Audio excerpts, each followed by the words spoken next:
12월 14일 목요일 토론토 장로교회 새벽기도에 오신 여러분들을 주님의 이름으로 환영하고 축복합니다. 우리 함께 기도하심으로 오늘 새벽기도회를 시작하시겠습니다. 살아계신 하나님 감사합니다. 오늘도 우리에게 삶을 허락하여 주시고 주님께서 우리에게 호흡을 불어넣어 주시는 것을 경험하게 하여 주시니 감사합니다. 오늘 아침에도 눈을 뜨고 주님 앞으로 나와서 주님이 오늘 하루 우리에게 어떤 말씀을 전해 주실지 기대하는 마음으로, 두근거리는 마음으로 이 자리에 있습니다. 하나님, 주님의 음성을 들려주시고 우리를 깨우쳐 주셔서 우리가 주님께 합당한 삶을 살아갈 수 있는 존재가 될 수 있도록 오늘 하루도 주님 함께하여 주시고 역사하여 주시옵소서. 우리를 힘들게 하는 사람들이 주변에 있을 때가 있습니다. 하나님, 그럴 때에 우리를 보다 앞서 걸어갔던 이들을 생각하면서 우리의 신앙의 선배들, 믿음의 조상들을 바라보면서 우리도 그 모든 일들을 꿋꿋하게 주님의 능력으로 대처하며 승리하는 삶을 살아갈 수 있도록 우리의 삶 속에 역사하여 주시기를 소망합니다. 오늘 하루도 주님의 그 역사하심을 기대하는 가운데 우리가 주님께 나아왔사오니 주님의 은혜와 주님의 능력을 물처럼 기름처럼 우리에게 부어 주시옵소서. 감사드리며 예수님의 이름으로 기도드립니다. 아멘.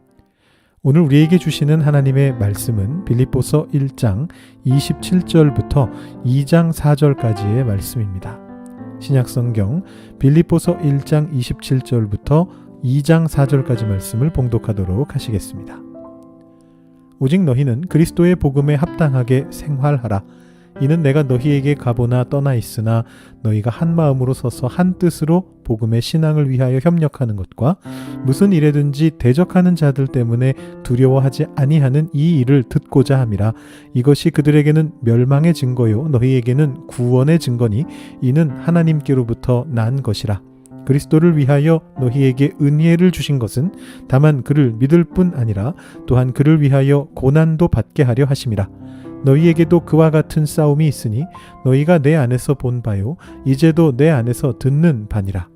그러므로 그리스도 안에 무슨 권면이나 사랑의 무슨 위로나 성령의 무슨 교제나 긍휼이나 자비가 있거든 마음을 같이하여 같은 사랑을 가지고 뜻을 합하며 한 마음을 품어 아무 일에든지 다툼이나 허영으로 하지 말고 오직 겸손한 마음으로 각각 자기보다 남을 낮게 여기고 각각 자기 일을 돌볼 뿐더러 또한 각각 다른 사람들의 일을 돌보아 나의 기쁨을 충만하게 하라. 아멘. 꼬마 개가 아니고 개입니다. 멍멍 강아지가 아니고 꽃게 할 때 그 개인데요. 제가 아이 여러분들 보시기 편하게 AI한테 부탁해서 그림을 그려봤습니다. 앞에 보시면 꼬마 개와 엄마 개가 나옵니다. 꼬마 개가 옆으로 걷는 것을 보고 엄마 개가 그랬답니다. 야, 너 똑바로 좀 걸어. 그랬더니 꼬마 개가 답하더랍니다. 똑바로 걷는 게 뭔지 좀 보여주고 똑바로 걸으라고 하세요. 이랬다고 합니다. 제가 그래서 꼬마 개하고 엄마 개하고 걷는 거를 좀 그려달라고 했더니 AI가 앞으로 걷는 모양으로 그려왔어요. 똑바로 걷고 있습니다. 이 그림에서는. 이 예화는 보통 이제 부모나 선생이나 윗사람에게 아랫사람을 위한 본을 보이라 라고 말할 때 사용되는 예화입니다. 흔히 그런 얘기들 있지 않습니까? 아이들이 책을 읽게 하려면 부모가 먼저 책을 읽는 모습을 보여라. 그러면 자연히 아이들도 책을 읽게 된다라는 거죠. 아이들은 보통 부모를 본받고 또 선생을 본받고 또 자라나면서 주변에 있는 어른들 중에 자신에게 감명을 주는 사람을 본받습니다. 여러분은 누구를 본받고자 하십니까? 물론 예수님이죠. 일단 우리는 예수님을 본받으려고 하는 사람들이죠. 크리스천이니까요. 그런데 예수님을 본받는다라는 게 생각보다 쉽지 않을 때가 있습니다. 가끔 보면 예수님은 너무 과격하실 때가 있어요. 아버지 장례 치르겠다는 사람한테 죽은 자의 장사는 죽은 자들이 지내게 하라 이렇게 하시질 않나? 또 부자 청년에게 너 가진 거 다 팔아서 구제하라라고 하시질 않나? 또 산상수훈에서도 보시면 우리가 지난 여름에 여름 수요 묵상과 또 예수님은 성경 어떻게 읽으셨을까 이 시리즈 설교를 통해서 그 안에 있는 깊은 의미를 살펴보긴 했습니다만 이 산상수훈도 그냥 문자 그대로만 보면 막 팔다리를 찍어내라 그러시고 막 눈을 뽑으라고 하시고 이게 좀 굉장히 과격하세요. 그래서 가끔 그런 생각이 들 때가 있습니다. 야, 예수님 따라 살기 쉽지 않다. 예수님은 이거 하나님 아들이시라서 가능한 거 아니야? 우리 같은 평범한 인간도 이렇게 살 수 있는 거야? 이런 생각을 하게 될 때가 있습니다. 여러분 그럼 어떻게 해야 될까요? 예수님 본받는 것을 포기해야 될까요? 다른 방법은 없을까요? 여러분 다른 방법이 있습니다. 제가 놀라운 꿀팁을 여러분들께 알려드리겠습니다. 예수님을 본받는 것을 포기하지 않으면서도 예수님의 그 과격함을 따라가지 않을 수 있는 한 가지 방법이 있습니다. 그게 뭐냐 하면 예수님보다 조금 못하지만 본받을 만한 모범을 보여주는 선배 크리스천을 본받는 겁니다. 이 양반들은 아무튼 간에 예수님보다는 조금 못하거든요. 하나님의 친자식이 아니라서 그럴 수도 있는 것 같아요. 양자라서. 우리처럼 어딘가 결함 하나 정도씩은 있는데 그럼에도 불구하고 참 모범적인 신앙의 삶을 살았던 이들이 우리 앞에 있습니다. 지난주에 히브리서 11장 보면서도 우리가 그런 인물들을 성경 안에서 많이 봤죠. 우리가 그들을 본받기 위해서 노력해보는 것은 해볼 만한 승부다라는 것입니다. 오늘 바울이 그 빌립보 교회 사람들에게 이런 어떤 신앙적 모범의 개념을 이야기하고 있습니다. 여러분 빌립보서의 구조가 굉장히 좀 재밌는데요.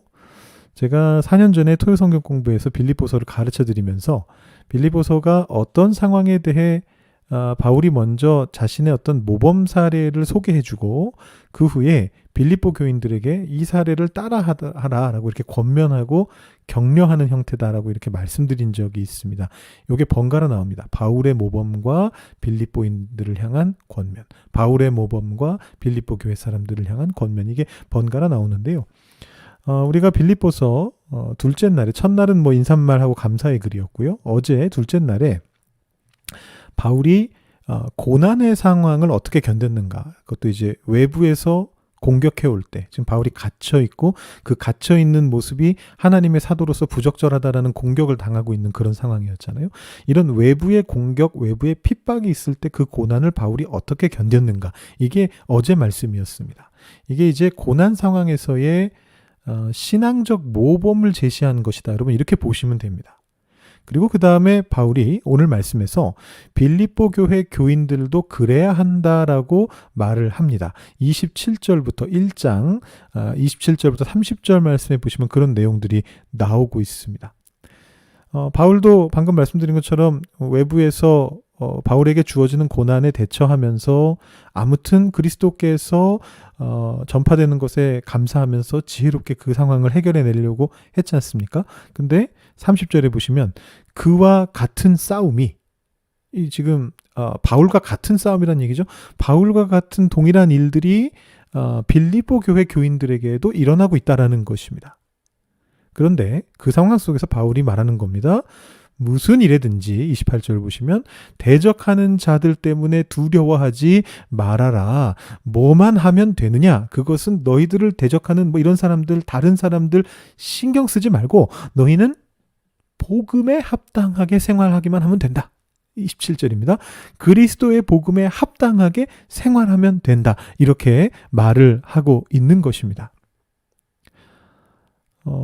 지금 바울이 자신의 모범을 먼저 보여준 다음에 나를 따라하라라고 얘기하고 있는 중인 겁니다. 그게 복음에 합당한 삶입니다. 그렇다면 이 복음에 합당한 삶이라는 것은 무엇일까요?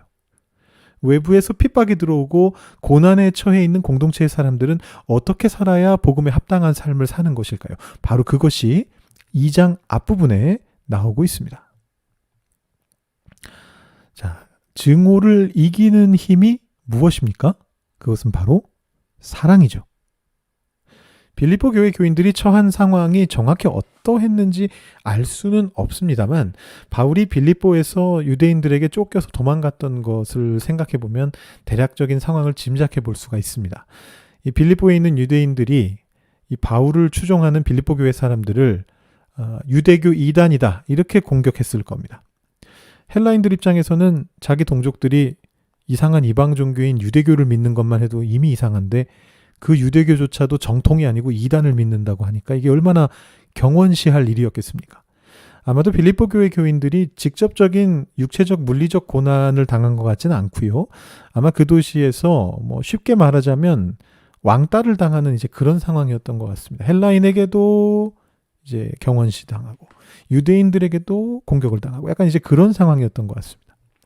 자, 거기에 대해서 바울이 이렇게 처방을 해줍니다. 나처럼 내가 그랬던 것처럼 나를 본받아서 뭘 해야 하느냐? 서로 사랑해라. 같은 사랑을 가지고 마음을 같이 해서 남들 비방하지 말고 뜻을 합해라. 한 마음을 품어라. 다툼이나 허용, 제발 그런 것 좀 하지 말고 네가 잘났으면 얼마나 잘났니? 이런 얘기를 하고 있는 겁니다.